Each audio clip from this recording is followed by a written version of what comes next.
ఎట్టకేలకే Pawan seat confirm అయిందా? పిఠాపురం నుంచే జనసేనాని బరిలో దిగే అవకాశం ఉందా? ఇందులో వాస్తవం ఎంత? జన సైనికులకు దెబ్బ మీద దెబ్బ తగులుతూనే ఉన్నాయి. ఇందులో భాగంగా గ్రామ స్థాయిలో ఇతర పార్టీలు, ప్రధానంగా వైసీపీ కార్యకర్తల సెటైర్లు తట్టుకోవడం వారి వల్ల కావడం లేదని అంటున్నారు. అధినేత సీటుపై సందిగ్ధత నెలకొనడంతో జన సైనికులు మరింత ఇబ్బంది పడుతున్నారని తెలుస్తుంది. ఈ నేపథ్యంలో జనసేనాని పోటీ చేయబోయే స్థానం కన్ఫామ్ అయ్యింది. ఈ మేరకు ఒక వర్గం మీడియా ఈ విషయాన్ని ధృవీకరించినంత పని చేసింది. కాబట్టి కన్ఫామ్ అయ్యేదానికి అవకాశాలు ఎక్కువగా ఉన్నాయి. 2019 ఎన్నికల్లో గోదావరి జిల్లాల్లోని భీమవరం, ఉత్తరాంధ్ర జిల్లాల్లోని గాజువాక నియోజకవర్గాల నుంచి పవన్ కళ్యాణ్ పోటీ చేశారు. సరే, 2 నియోజకవర్గాల్లోనూ ఓడిపోయారన్న విషయం విదితమే. మరోసారి ఆ 2 నియోజకవర్గాల్లో ఎక్కడో చోట నుంచైనా పోటీ చేస్తారని అంతా భావించారు. పోటీ చేసి విజయం సాధించి తన సత్తా చాటుకుంటారని అంతా భావించారు. ఇందులో భాగంగా పవన్ ఫస్ట్ ప్రిఫరెన్స్ భీమవరం అనే మాటలు వినిపించాయి. ఇది ఆల్మోస్ట్ కన్ఫామ్ అనే కామెంట్లు కూడా తెరపైకి వచ్చాయి. అయితే అనూహ్యంగా టికెట్ పవన్కి ఇవ్వడానికి బాబు అంగీకరించలేదనే కామెంట్లు వినిపిస్తున్నాయి. అందుకే సర్వే ఫలితాలను కారణంగా చూపించిన చంద్రబాబు ఆ టికెట్ నుంచి టీడీపీ మాజీ ఎమ్మెల్యే అంజిబాబు పోటీ చేయబోతున్నట్లు సమాచారం.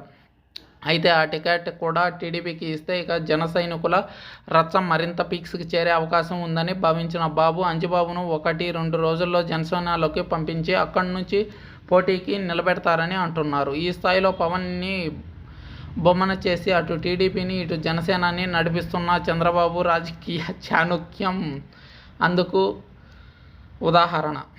ఇప్పుడు పవన్ని ఈస్ట్ గోదావరికి పంపుతున్నారనే విషయం ఆల్మోస్ట్ కన్ఫామ్ అయిపోయింది. ఇందులో భాగంగా పవన్ వచ్చే ఎన్నికల్లో ఉమ్మడి తూర్పుగోదావరి జిల్లా, ప్రస్తుత కాకినాడ జిల్లాలోని పిఠాపురం నియోజకవర్గం నుంచి బరిలో దిగడానికి సిద్ధమయ్యారని తెలుస్తుంది. పైగా ఈ విషయం టీడీపీ అనుకూల మీడియాగా ముద్రపడిన మీడియాలో కూడా వార్తలు రావడంతో దీనిపై కన్ఫామ్ అయ్యేదానికి అవకాశాలు ఎక్కువగా ఉన్నాయని చెప్పుకోవచ్చు.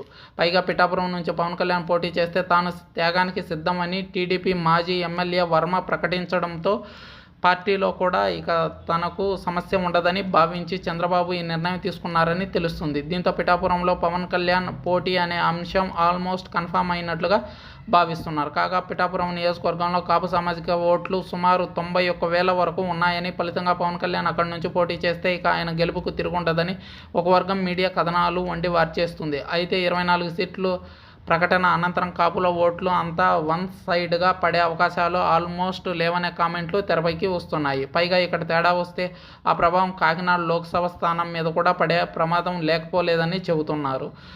ఇక వైసీపీ విషయానికి వస్తే ఇక్కడ సిట్టింగ్ ఎమ్మెల్యే పెండెం దొరబాబు స్థానంలో ఈసారి ఎంపీ వంగ గీత పోటీ చేయబోతున్నట్లు నిర్ధారణకు వచ్చారు. మరి వీరిద్దరి మధ్య పోరు ఏ స్థాయిలో ఉండబోతుందనేది వేచి చూడాలి. కాగా గడిచిన ఎన్నికల్లో ఈ నియోజకవర్గంలో వైసీపీకి 83,459 ఓట్లు రాగా టీడీపీకి 68,470, జనసేనకి కేవలం 28,011 ఓట్లు మాత్రమే దక్కిన